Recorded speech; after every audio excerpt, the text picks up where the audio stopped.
সমুদ্রেই যুক্তরাষ্ট্রের জন্য মরণ ফাঁদ পেতেছে ইরান। তাহলে কি মার্কিন রণতরীকে ডুবিয়ে দেওয়ার প্রস্তুতি নিচ্ছে ইরান? আয়াতুল্লাহ আলী খামেনির দিয়ে যাওয়া নির্দেশনায় কি পালন করতে যাচ্ছে ইরানের সামরিক বাহিনী? আন্তর্জাতিক সংবাদ মাধ্যমের তথ্য বলছে ৬,০০০ সামুদ্রিক মাইন নিয়ে ব্যাপক প্রস্তুতি গ্রহণ করেছে তেহরান। এদিকে মধ্যপ্রাচ্যে আরেকটি বিমানবাহী রণতরীকে নিয়ে আসার ষড়যন্ত্র করছে মার্কিন কেন্দ্রীয় কমান্ড। হরমুজ প্রণালী কি এবার যুদ্ধের আগুনে উত্তপ্ত হতে চলেছে? প্রশ্ন হলো, ইরানের ফাঁদে পা দিয়ে নিজের বিপদ কি নিজেই ডেকে আনতে যাচ্ছে যুক্তরাষ্ট্র? ইরানের মিসাইলের তাণ্ডবে সম্প্রতি পারস্য উপসাগরীয় অঞ্চল থেকে পিছু হটতে বাধ্য হয় যুক্তরাষ্ট্রের বিমানবাহী রণতরী ইউএসএস আব্রাহাম লিঙ্কন। অথচ ইসরায়েল যুক্তরাষ্ট্রের যৌথ বিমান হামলায় নিহত হওয়ার আগেই ইরানের সর্বোচ্চ ধর্মীয় নেতা আয়াতুল্লাহ আলী খামেনি হুঁশিয়ার করে বলেছিলেন, বিমানবাহী রণতরী অবশ্যই একটি বিপজ্জনক সামরিক অস্ত্র, তবে আরও বিপজ্জনক হলো সেই মারণাস্ত্র যা রণতরীকেও সমুদ্রে ডুবিয়ে দিতে পারে। ইরানের সেই সক্ষমতা আছে। এবার কি তাহলে খামেনির সেই হুঁশিয়ারির বাস্তবায়ন করতে যাচ্ছে ইরানের সামরিক বাহিনী?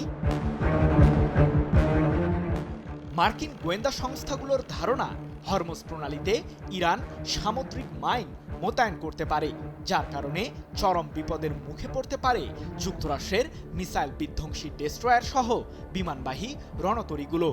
এমন চাঞ্চল্যকর তথ্যই উঠে এসেছে ইসরায়েলের সংবাদ মাধ্যম দ্য জেরুজালেম পোস্টের এক প্রতিবেদনে। যদিও ইরানের সামরিক বহরে ঠিক কতগুলো মাইন রয়েছে সে সম্পর্কে স্পষ্ট কোনো তথ্য পায়নি মার্কিন গোয়েন্দা সংস্থাগুলো, তবে তাদের অনুমান ইরানের কাছে কমপক্ষে ২,০০০ থেকে ৬,০০০ সামুদ্রিক মাইন থাকতে পারে, যেগুলো দিয়েই মূলত মার্কিন বিমানবাহী রণতরীগুলোকে ঘায়েলের পরিকল্পনা করেছে তেহরান। ইরানের বিরুদ্ধে যুক্তরাষ্ট্র ইসরায়েলের সম্মিলিত সামরিক আগ্রাসন নতুনভাবে মাথাচাড়া দেওয়ার পর থেকেই হরমুজ প্রণালীকে ঘিরে উত্তেজনা ছড়ায় পুরো মধ্যপ্রাচ্যে। কারণ বিশ্বের প্রায় ২০% জ্বালানি এই সামুদ্রিক পথটি ব্যবহার করেই পরিবহন করা হয়, আর এই রুটটি বর্তমানে সাময়িকভাবে বন্ধ থাকায় বিশ্বজুড়ে জ্বালানি তেলের দাম হু হু করে বাড়ছে। তবে এই বিষয়ে যেন কোনো ভ্রুক্ষেপই নেই যুক্তরাষ্ট্রের। উল্টো ইউএসএস জর্জ এইচ.ডব্লিউ. বুশ নামের আরেকটি বিমানবাহী রণতরী মধ্যপ্রাচ্যে মোতায়েনের কথা ভাবছেন মার্কিন প্রেসিডেন্ট ডোনাল্ড ট্রাম্প। এমনকি ইরানের বিরুদ্ধে স্থলবাহিনী পাঠানোর বিষয়ে ইসরায়েলের প্রধানমন্ত্রী বেনিয়ামিন নেতানিয়াহুর সাথে বারবার বৈঠক করছেন মার্কিন শাসক। কিন্তু স্থলবাহিনী পাঠিয়ে ইরানের বিরুদ্ধে কোন ষড়যন্ত্রমূলক পরিকল্পনা বাস্তবায়ন করতে চান ট্রাম্প? আমি ভরসা রাখি ইরান স্মার্ট ওয়াটার পিউরিফায়ারে। ইরানের ইস্পাহান পারমাণবিক কেন্দ্রে এখনো ২০০ কেজি ইউরেনিয়াম মজুদ রয়েছে বলে সম্প্রতি দাবি করেছে জাতিসংঘের পরমাণু সংস্থা IAEA, যা ৬০%-এরও বেশি সমৃদ্ধ।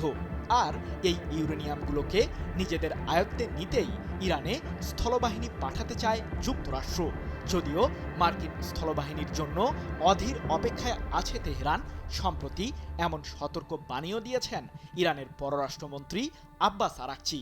যুক্তরাষ্ট্রের স্থলবাহিনীকেও কড়া জবাব দেওয়ার জন্য সকল প্রস্তুতি এরই মধ্যে সেরে ফেলেছে ইরানের সশস্ত্র বাহিনী। সৃজন মাহমুদ, নিউজ 24।